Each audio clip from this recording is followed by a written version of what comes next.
For this video log, I'll be describing a session that I did back home with my local cricket club's senior teams.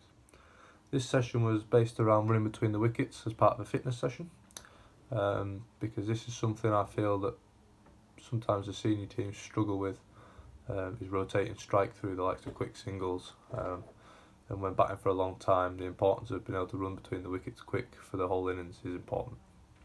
So what I did, following my ramp warm-up, which I conduct at every session, so that the players are physically engaged and mentally engaged properly. We did races where two teams had to sprint from the end of the wicket to the other end and back with their cricket bats in their hand. This is an ego-orientated environment because they're competing against one another for points, so that they can win the competition. I then changed it slightly, where there was a batting team and a fielding team.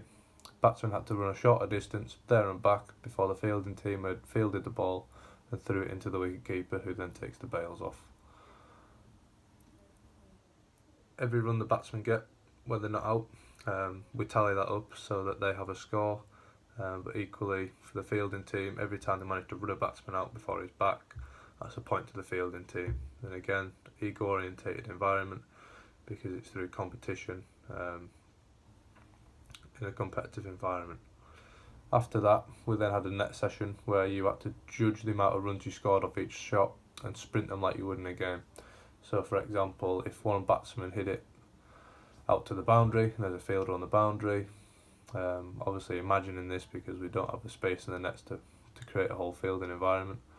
So if he hits out to the boundary and in a game situation there would be a fielder out there and the batsman think he can run two to him, the batsman would shout two and they would sprint two in the nets.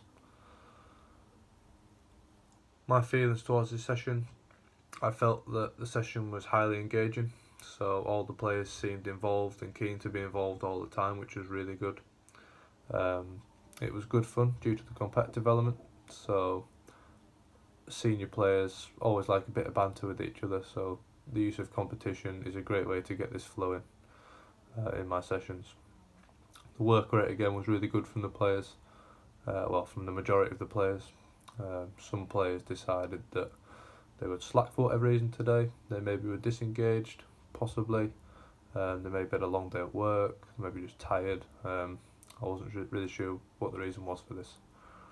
My thoughts for the session, I was always thinking about what I could do to make those not working as hard as others work harder. So I was always thinking about how I can make my activities more realistic, to see if there's anything I can do to better my session, to maybe engage them more, to maybe suit their needs if I've had a long day at work, if I could use them in other senses, which maybe isn't as hard working for them, but keeps them engaged and keeps them learning about the game, ready to go into our matches of a weekend. How did it go? I thought the session went really well. The effort and engagement from the players really brought the most out of the session. However, when we got into the net session, sometimes the shot selection and tactics took over and they forgot about the running between the wickets, which was our main focus of the session. So I had a quick intervention to remind them that they had to run between the wickets, and it was based on judging it as you would in a game situation.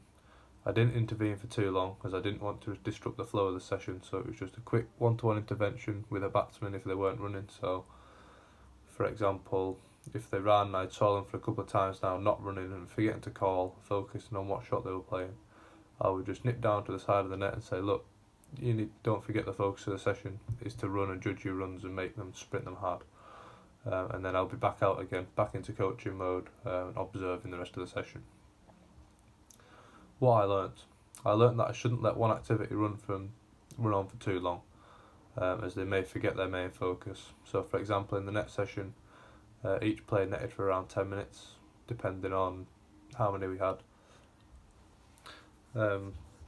It's because not everybody batted. We just did this with the main batsman at the start of the session, and we said that bowlers would bowl to give batsmen a real challenge. So if this happens, I know now that a quick intervention can help remind the players of their focus, to kind of realign them with what we were doing for the session, to re-engage them within the activity we're looking for.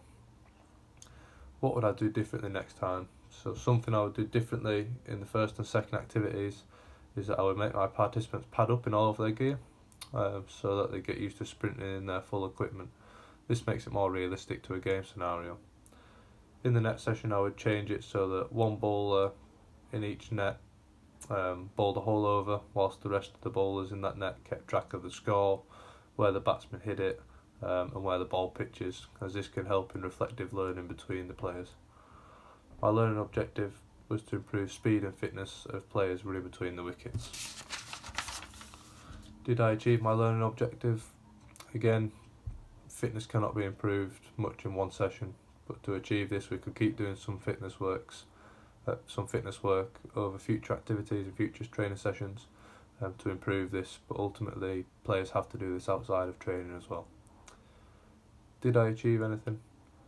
I used an intervention when I noticed the main focus had moved away from my learning objective, so quickly nipping in, reminding them of the main focus and then jumping back out again and letting the session carry on, I thought was something that I had achieved, which is a good skill to have as a coach, not to intervene for too long.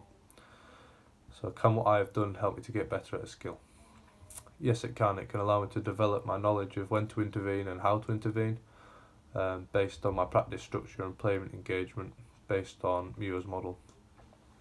This is important because intervening for too long can disrupt the flow of the session, can disengage participants, and we don't need that when engagement levels are high anyway in the session. We don't want to ruin this.